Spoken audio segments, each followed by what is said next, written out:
And what is going on, everybody? Welcome back to another episode of the Designated Players and MLS podcast. We're here with Bryant from News Across the Galaxy to talk about the LA Galaxy's 2024 season. Bryant, how are you doing? Thanks for being with us today.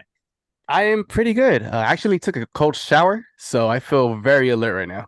Nice, nice. I love that. Love the cold water theory. We got a buddy of ours back home who's really big into that sort of stuff. So, um, love that. Thank you so much for being here. Loving the setup. Love the LA Galaxy. Is that a dinosaur with an LA Galaxy hat over there? Yeah, it's a T-Rex with a Galaxy hat on, and right now he's watching my back real quick. That's what Heck he's yeah. doing. Love it, love it, love it. I'm also here with Connor. Connor, how you doing? I'm doing good. Good, man. I'm glad you're here. Glad we're all here ready to talk LA Galaxy, hopefully on the come up.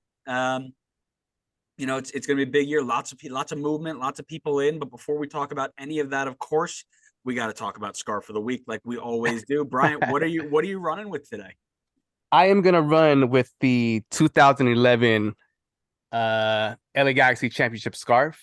This was Nice. this was given to me by one of the guys of our supporter groups. They're from Angel City Brigade. It was my first away game to San Jose, and I had barely met this person. Shout out to Jesse.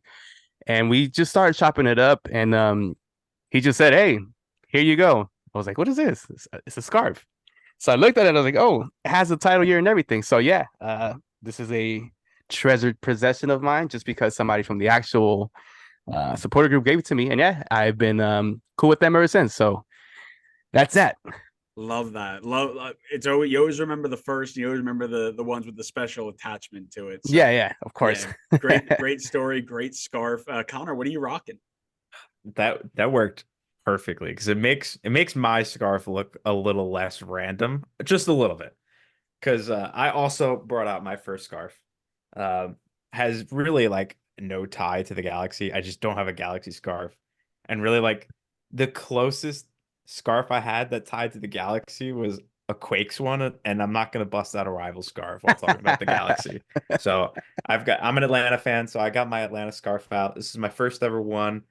I figure I'd bring out my first ever scarf for a Galaxy team that was part of the first ever MLS season. It's a stretch of a connection, a big stretch, but it was the closest thing I could come up with. Oh man, that you weren't lying when you said stretch. That's Yeah, it was a big stretch. mine's less of a stretch. I also don't have a Galaxy scarf, but I do have a scarf from a nation of one of the key players. So I'm rocking the Spanish Federation with That's a good one. a nice. Oh, it's on the other side. Here it is. Nice little Spain logo in there. I don't get to show off my internationals and my non-MLS scarves enough, so this was kind of cool that I was able to make the connection. I'm happy with it because it's not as big of a stretch as Connor's, so I win on that. But as much as we want to talk about the connections that we can make with the most obscure scarves on our walls, I tried to get Jonathan Bond with one of my Bolton scarves if you had like a loan move there at one point, but I couldn't make it happen. But what we do want to talk about is the 2024 LA Galaxy. Greg Vanney entering his fourth season in charge after joining from Toronto FC in 2021. Last season, a 13th in the West finish, 26 overall, 36 points, 8 wins, 14 losses, 12 draws, missed the playoffs, and they were on a transfer embargo or ban, if you will. Going into this season with all the moves that have kind of been made right now as we're a couple weeks out, what are the vibes like in LA? How are we feeling about the season just overall? Ooh, where do I start?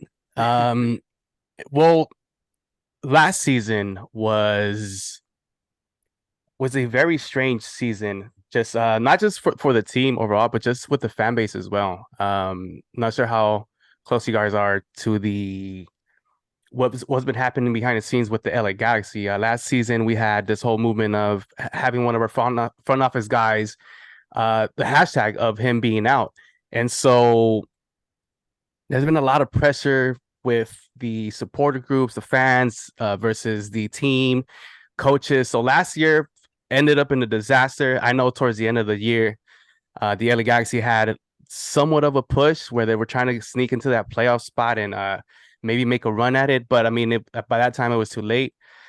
Um, from that, now heading into the 2024 season, now with a new front office, with Will Coons, who had came from LAFC, and then his team around him.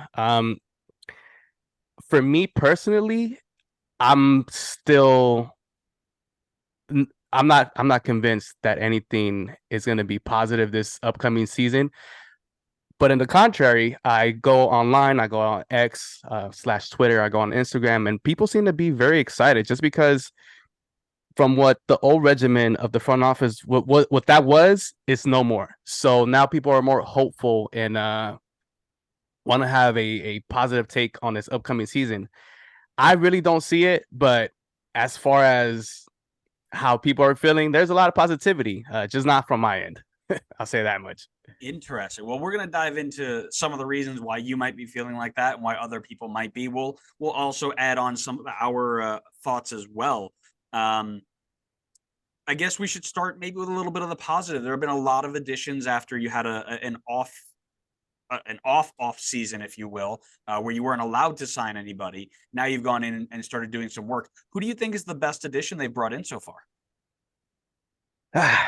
There's been a couple signings that haven't been big within the league. There's been transfer with St. Louis with Johnny Nelson. He's a left back, a veteran left back at that.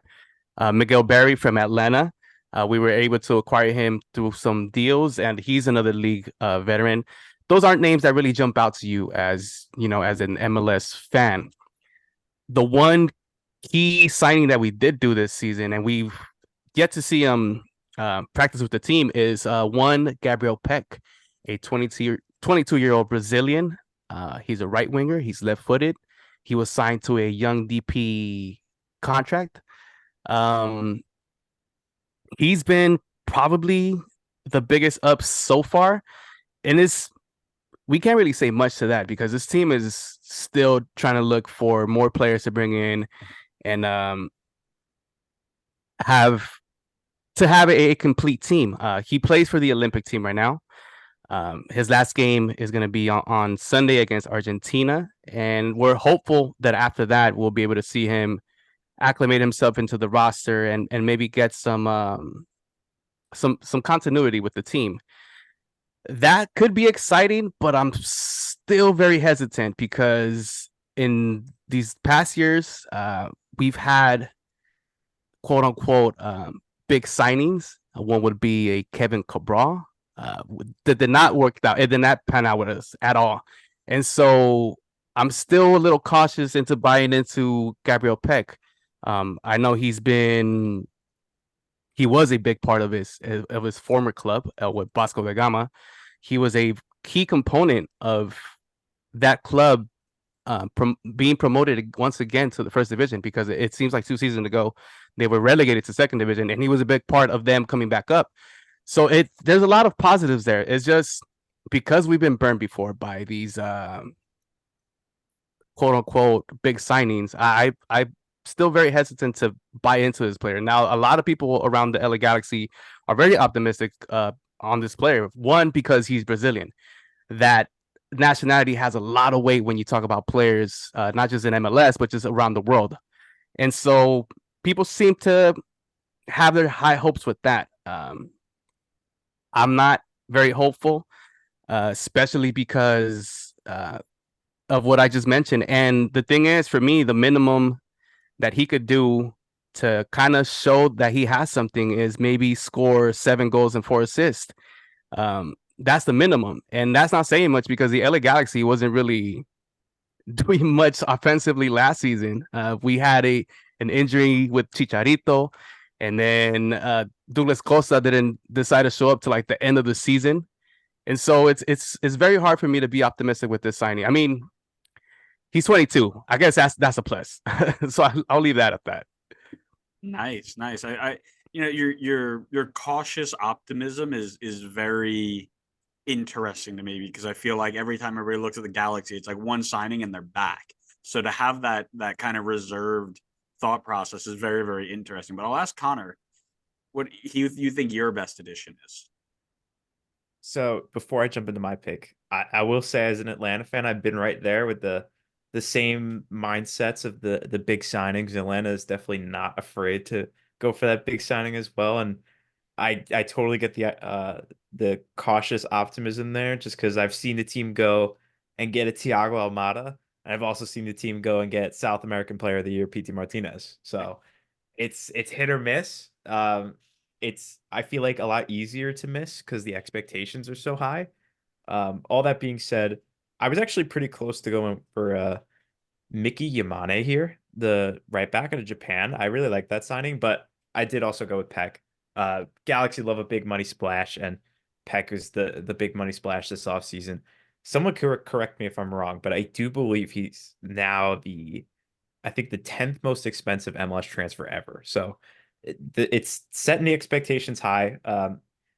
Prior to this season, it looked like his career numbers were a bit, I'd say meh, but the latest season prior to coming to the Galaxy, he was actually playing really well. So I also want to take that with a grain of salt because I don't know much about the Brazilian league, especially when he was with Vasco in Serie B. So I don't know if they were playing him in a different position that maybe just didn't allow him to get involved in the goals and assists. So I'm not gonna like have that hinder my view of him too much.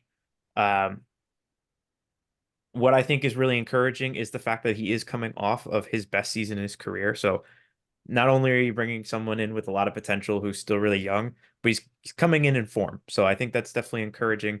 I would totally agree that while there should be some tempered expectations, at the same time, I think he's got to be hitting like with a full season under his belt, assuming no injuries. I think he's got to be hitting like 10 goal contributions. I think like he's got to if he's going to warrant that price, then I think he needs to show the results on the field. But I think there's high upside with this signing. Yeah, I think you're fair. I'm just taking a look here. Transfer Market has him at 12, behind Evander and in front of Michael Bradley back to Toronto. Fun fact for you there.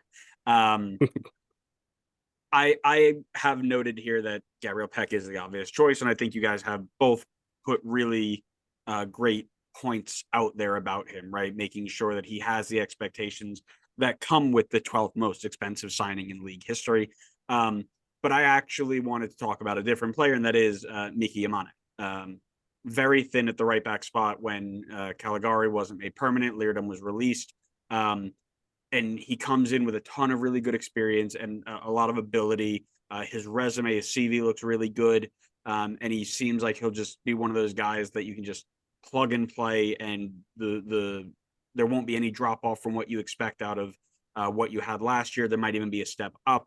And you know, as we talk about the flashy signings, the big LA-esque signings that come with being the Galaxy, players like that are underlooked and undervalued, and I think you're going to get a lot more out of him than most people realize.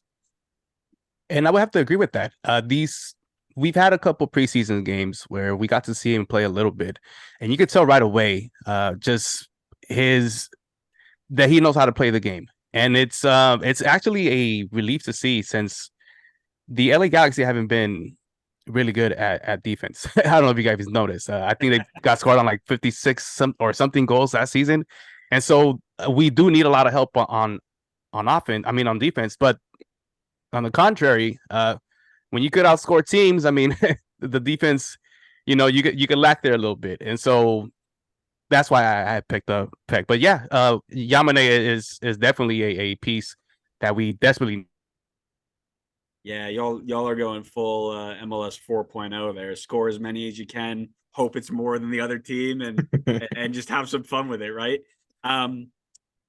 We talked about some of the players that came in, but of course that means other players have to go out. Who in your mind might be the biggest loss this year? You guys have had a few people go out. Who are you going to miss the most? So there's a couple players that departed the team. In particular, are two DP signings with Chicharito and Douglas Costa. Sure, Chicharito, when healthy, he was a prolific goal scorer. He kind of led the way for the LA Galaxy to make a playoff push in 2022. Douglas Costa, he was missing for a lot of the time that he was in the LA Galaxy, but for some reason last season he decided to turn it up in the second half of the regular season. Two DP players, cool. The biggest one that I feel has been the biggest loss for the LA Galaxy has been Tyler Boyd. I mentioned the minimum requirements for Gabriel Peck, which is 7 goals and 4 assists. In a toothless LA Galaxy team, we ended up giving up one of the tooths to this team. Those were Tyler Boyd's numbers: 7 goals, 4 assists, bangers against our crosstown rivals LAFC. And on a 1-on-1, he was more than serviceable. Right now, the LA Galaxy is missing another winger. The LA Galaxy is very keen on dropping money for another DP winger. Why did we get rid of Tyler Boyd? I think that was probably one of our biggest losses. On top of that, Tyler Boyd he's not old. And he does not take an international slide, which is very big for the LA Galaxy.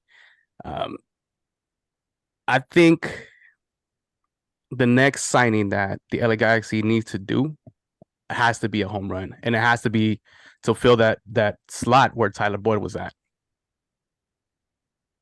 Yeah, I mean, we talked about that on our Nashville episode that we just posted today. That they're ecstatic, they're over the moon that they were able to pick him up because of what he was able to do with LA last year, and it was definitely a shock. And I know that things had come out about maybe miscommunications about whether he wanted to stay or the contract situation. I kind of saw a little bit about that, but again, LA, we talked about the LA-esque signing. Ramon Sosa is that DP level winger that they're looking and apparently dropping 12-15 mil on. I mean, up in the record signing sort of caliber there. And as nice as that is to have spending on players like that, when you have proven attacking goal scorers like you just mentioned. I mean, I just looked it up. Tyler Boyd was your leading goal scorer last year, joint with Ricky Puig. So why leave somebody can perform and bring in somebody that you're not quite sure of, right? That's stuff that is totally fair. And I know we'll get into that here in a little bit, but Honor, your biggest loss. So my biggest loss is Tyler Boyd, but just before I jump into that, not to go on a tangent already, I mean, that's a specialty for us, but I feel like one of the biggest crimes in the recent seasons of MLS has got to be Chicharito's injury history.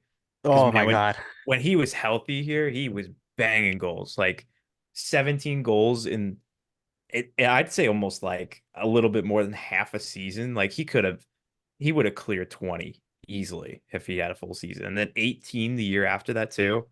All while he like sucked at scoring penalties also. He was like 4 of 8 for penalties, which is pretty poor. But yeah, missing those 2 seasons when he was banged up, that really sucks. He could have hit like I'm not gonna make up a number, but I mean 17 a season could have easily been in his bag if things worked out. But anyway, tangent aside, I also went Tyler Boyd. We were talking about him on Nashville, as Andrew said.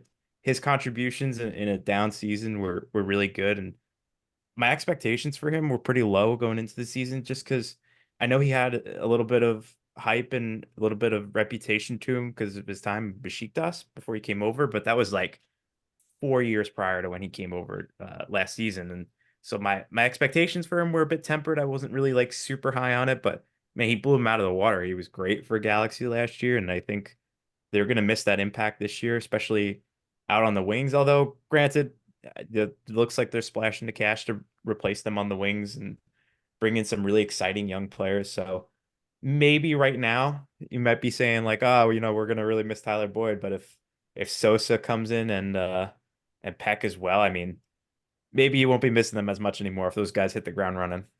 That's the thing, though. On this side of we're not sure if we're going to be able to sign another DP winger.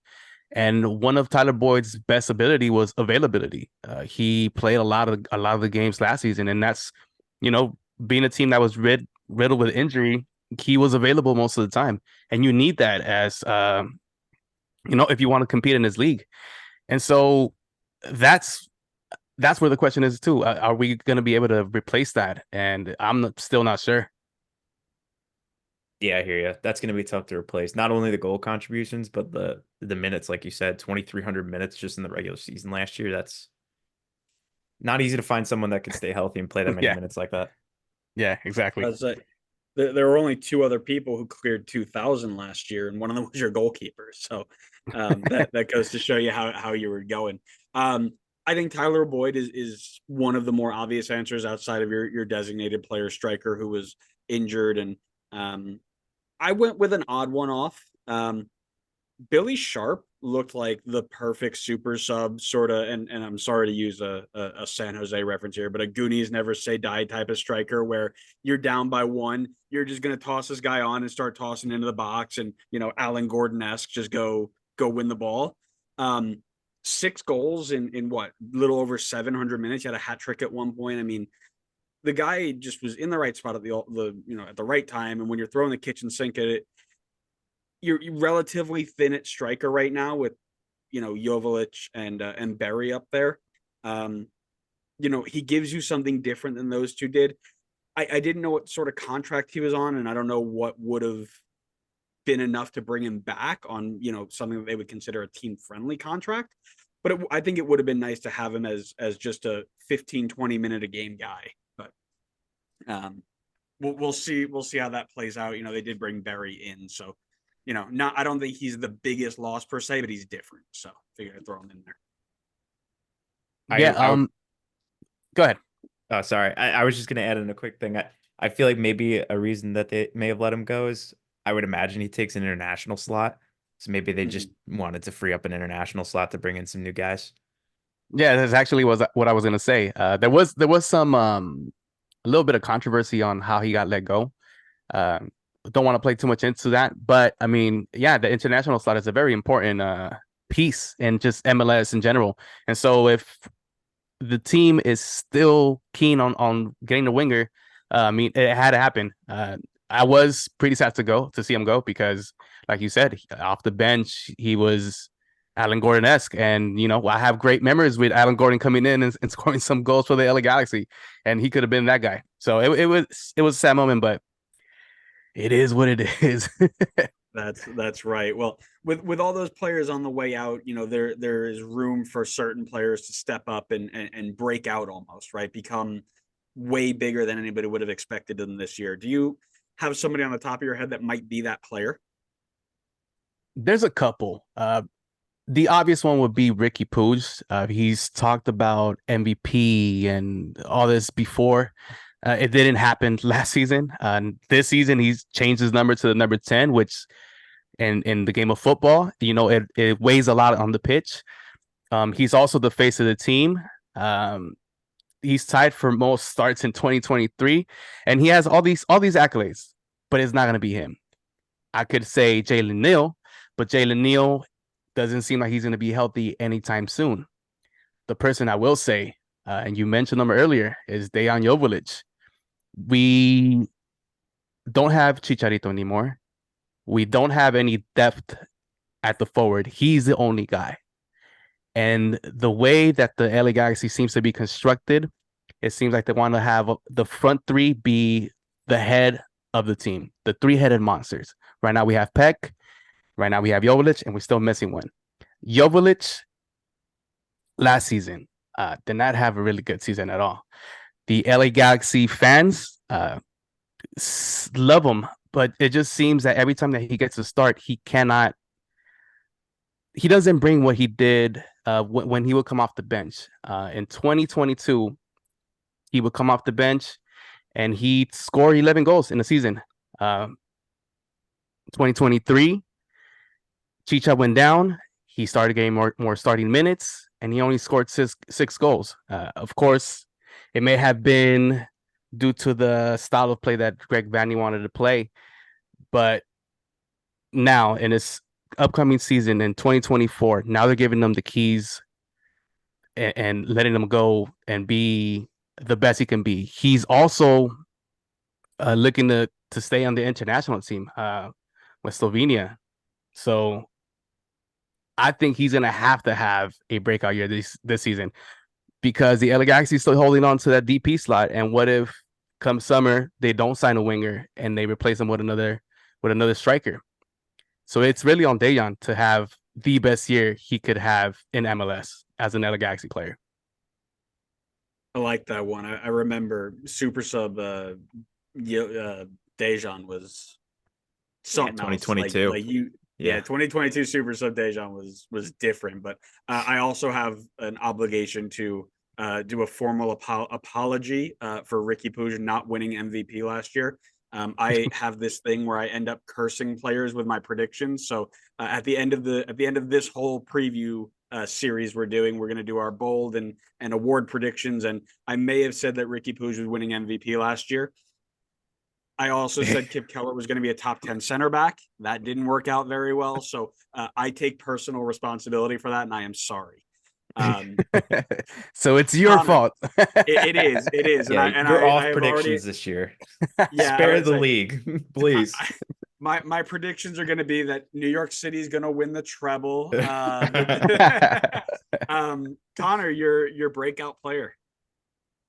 So I'm not sure technically if he counts as a breakout, considering I think he's already got some notoriety and hype. But maybe not everybody outside of some MLS sickos like Andrew and I, and maybe the Galaxy fans know who he is yet. And that for me is Julian Alde, the left back. I think he's got really good potential to become one of the best left backs in the league. I think there's still plenty of work to do, but I'm going to guess that he's going to take a big step towards that this season. I think he's going to prove to be a really good two-way fullback, locking it down defensively and helping to add to the attack. Definitely think he needs to get more than 1,200 minutes to do that. And his career prior to this with Lanús really hasn't hit that minutes mark either. So if he were to get more than even like 1,500 minutes this season, it would be already, I think, a step forward for him, considering he just hasn't hit that point before. But if he stays healthy, I think he's in line for that this season. Yeah, he was close on my list too. I went a little bit different, and it's another kind of outside one. I don't know quite where he'll fall. We know what Jalen Neal can do and the potential that he has, but as you mentioned before, Bryant, the injuries not looking great. The rest of that center back crew is underwhelming to say the least, and we'll talk about that a little bit later. But his center back partner, youth center back partner, Marcus Furcanis, is somebody that I'm keeping an eye on. Not given as much of a chance as Neal has so far, but working his way into the youth national team setup. He had 12 appearances so far with the U20s, including one at the World Cup. With that injury you mentioned to Neal and the center backs they currently have, I think it might be sooner rather than later that they look to him as being somebody who needs to play some significant minutes this year. Again, I look at that center back room, and there are a couple big names on there, but you're looking at 35, 36, 32, 31. I mean, you're looking at guys who are getting up there. And with all the games that these teams are now playing and the travel and the surfaces and things, you never know how often you're going to need to rotate those guys. So I think he might be somebody to keep an eye on for the next step. Yeah, for Kranis, that'd be a great choice and an actual. I would love to see that. The Galaxy desperately need help in that center back position and in defense in general. So that I would love to see that. I want to give an honorable mention for breakout. Maybe Diego Fagundes could have a stellar year with the LA Galaxy. I haven't really mentioned him, and I know he came in last season from Austin and didn't really have that great of a show out as an LA Galaxy player. This year, he's gonna he has a full off season of training with the team. He's gonna start with the team this upcoming season, and so maybe we should keep an eye out for him too, because Diego Fagundes, he's an MLS vet and he can really ball. He just needs to find the right place to ball in. Yeah, I think that's also a really good shot. I mean, he goes from a career year in 2022 with Austin to back to the same 3-goal, 2-assist guy that he was at the end of his time in New England, right? So can he break forward? I like that. Now, as we move forward here, I think the one thing I would like to know from your point of view, Brian, is kind of what's the overarching question as we enter the season? What are we thinking about as the team starts to kick off that they still haven't really answered Ooh, that's it's a lot. For one, yet? I know. I mean, it's all around in the league, right? That not all teams are complete at this moment. It just seems to me, maybe because I'm here and I've seen these last couple seasons with Greg Vanney at the helm. Um, there's a lot more uncertainty, and I feel that the questions that need to be answered are what is the actual lineup we're going to start with this upcoming season, and are the players that you're bringing in going to be able to make that quick adjustment in order for this team to be competitive?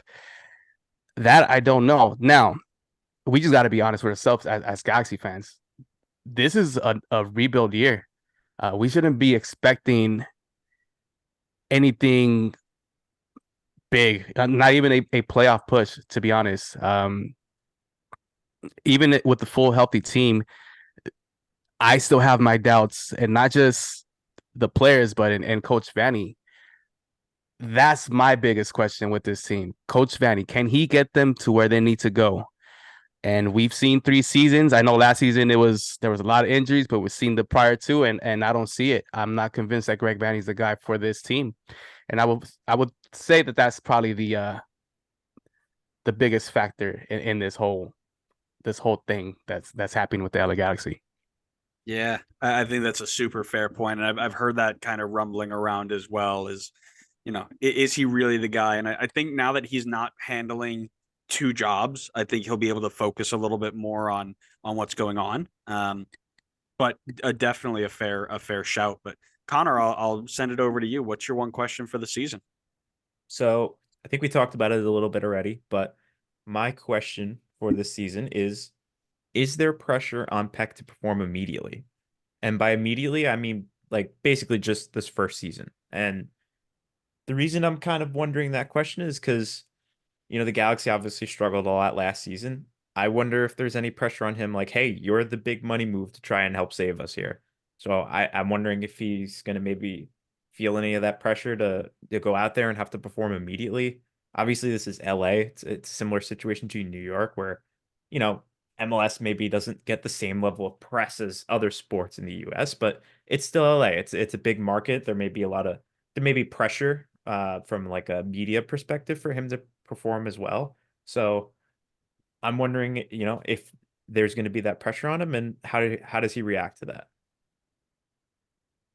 Yeah, definitely a fair point when you mentioned, right, when you're in LA, when you're in New York, fans don't wait for you to get to a level, right? You perform or you're out. So I like that. It's a good one. Mine is something that I kind of hinted at before, but it's how long can this back line hold up? And is it long enough that the attackers can get into a rhythm where they can score 5 goals a game and win games 5-4? Um, you know, we know what this LA Galaxy attack has in terms of talent, especially if they're going to get somebody like Ramon Sosa as to round out that three-headed monster, as you were mentioning before. But the problem is the center back room is pretty much exactly the same as it was from last year, and a team that conceded a league high 67 goals in 2023. That is just one away from being top 10 worst defensive seasons of all time. The number 10 spot is at 68. They were one away. So they're going to run it back with 36-year-old Caceres, 35-year-old Yoshida, 32-year-old Mavinga, 31-year-old Zavaleta. And I mean, Neil's still coming off an injury, so at least two of those four are going to have to start, unless you're going to throw for Kronos in there. I just don't see it as being a really sustainable model. Um, you know, you might be able to get away with one of those guys starting as a 35, 36-year-old, but any more than that, they're going to come at you with speed and agility, and they're going to go straight by you. So it looks like they're going full MLS 4.0 and are going to go all out attack and hope and pray on defense. And we'll see what that becomes. But that's something I'm going to watch because I don't see the league's worst defense, one of the historic worst defenses statistically, just running it back. I don't know if that's going to be the answer. So, yeah, I'll be watching that from over here. Yeah, I had mentioned 56 goals earlier, and then I just remembered that it was 67. So now it's even worse. Thank you for making me feel better. Yeah, that's on me. But for our fantasy listeners out there, big captaincy on anybody playing against the Galaxy. Yep. Goodness That's true. me, that's instant returns. You don't need Ryan Anderson spreadsheets to figure that one out. And the thing was, last season in fantasy, I did go against the Galaxy's defense every time and pick the captain from the opposing team to kick our ass. And it usually worked out for me. So yes. Oh man, that's funny. We'll have to we got to get our fantasy league started too, but that's another story. But what we want to talk about right now before we wrap this up is very simple. And you were kind of hinting at it before, Brian, but let's put it on the record. Predicted finish on the end of decision day. Where are the LA Galaxy sitting in the table? So I asked this question to my co-host and to the whole team. They're very optimistic. A couple of them said 4 or 5. My other co-host said 7, 8. To me, we're not better than Colorado. Well, wait, we are better than Colorado. And then that's it.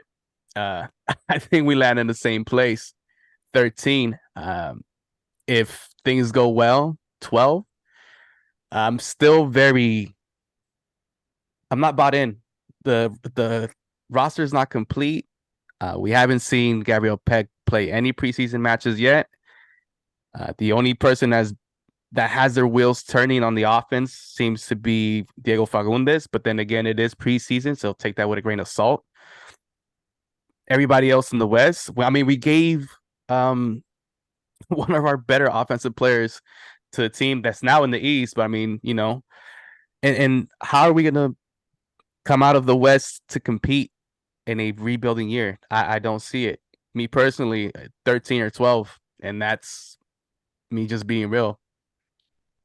And that's tough to do sometimes. So I get that. Like I said, that's respect right there. Connor, where do you got him? So I'll preface this maybe just to appease the optimistic Galaxy fans. Oh gosh, I got him winning the supporter shield. Of course he does.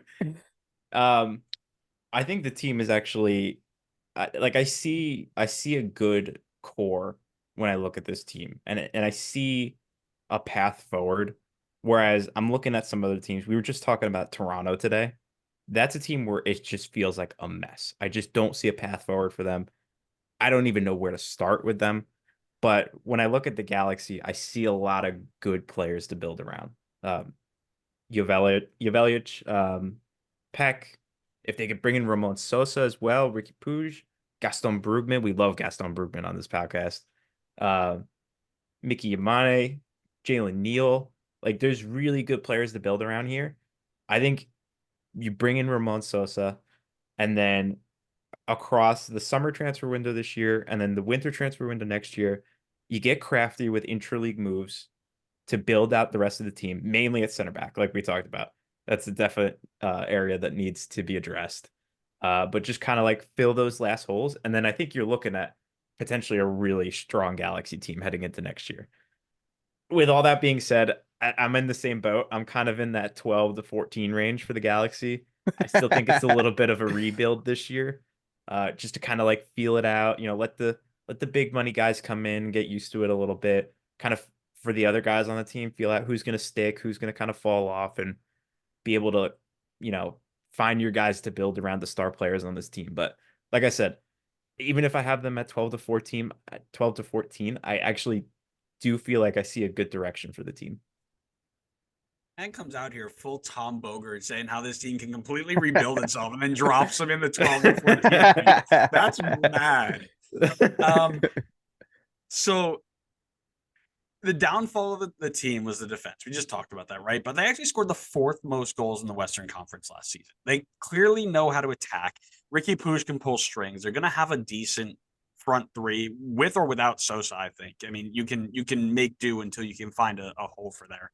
Mhm. What worries me, and like we just spoke about, is the fact that the problem was staring them right in the face and they chose not to address it. And right now, I don't know who's in goal. I assumed it was John McCarthy, but it could be, any one of the 3 that are in the room right now. Unless whoever's in that number 1 spot is pulling out wonder saves every single game, I think you're going to see this team fighting for the playoffs. And again, I don't think it's unrealistic for them to be in a play-in game. Again, it's 60 something percent of the conference. So I don't think it's unrealistic to say that they could be fighting for that come to the last 3-4 days. But I also wouldn't be shocked if they fall down a little bit. I have you guys a little bit better than Austin and Minnesota right now, with the ability to jump over some other underperforming teams that might not be as strong this year.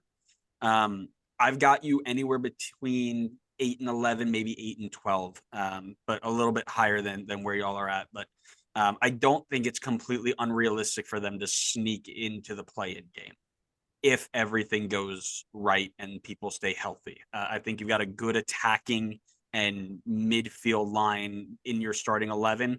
I'm not sold on the defense, but this is MLS 4.0. You've got tons of teams that aren't sold in their defense. So if you can just outscore them and allow a goalkeeper like McCarthy, for example, to save you for 2 or 3 games a season and turn 0 points into 1 or 1 point into 3, getting into the 9 spot isn't unrealistic here. So that's kind of where I'm at. Yeah, well, the LA Galaxy last season made that push and they almost got in there. They just scores didn't go our way, and then I mean, I'm putting the bar low just in case they do surpass that. I'm like, oh shit, well I was wrong. Yeah, I mean, you guys you fell short by 8 points. It looks like. But you for a long time you were still involved. I mean, I don't think you guys were knocked out officially until like the second to last week or the third to last week. I mean, you guys were in there for a good bit of it. So yeah, for sure thinking that there are teams out there like Kansas City and Portland that have made some moves, but again aren't super proven yet. Like I mentioned, Austin, Minnesota, I think you've got them over. So that puts 4 teams between you and the bottom. That puts you at 10 right now, right? So find a way to turn 0 points to 1 and 1 to 3 in 4 or 5 games this season that maybe you shouldn't have, and every team has games like that. You're jumping into 8 and 9, and then you're chilling. So fingers crossed. I'm really excited to see it too, because at the end of the day, it is MLS, right? Anything can happen. I mean, how many times do you see the people who do this for a living, right? Sit down at MLS headquarters, look at every player every day, and they say this team is a bottom 3 team in the conference. They end up being, top 2. It St. Louis. So, whether I think Montreal did that like three years ago. So we'll see what happens. I think it'll be super exciting. But here I want to say thank you so much, Brian, for coming down and talking LA with us. This was a ton of fun, and we really appreciated your insight. No, thank you guys for having me. And I know it's late for you guys, but thank you for having me, man.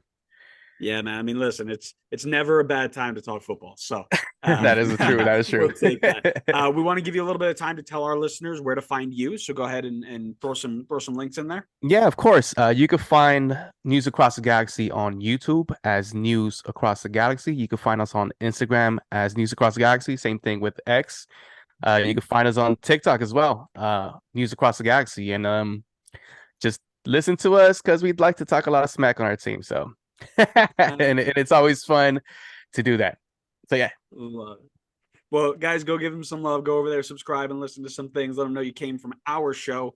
Thank you so much again for coming on. And if our listeners enjoyed what we did, we've got about 13 more teams still to go. So make sure you subscribe so you can hear all of those, and you can find all the old ones we've already posted. But thank you guys so much for listening. We hope you enjoyed it, and make sure you're around for the next episode of the Designated Players and MLS podcast. See ya. do it right.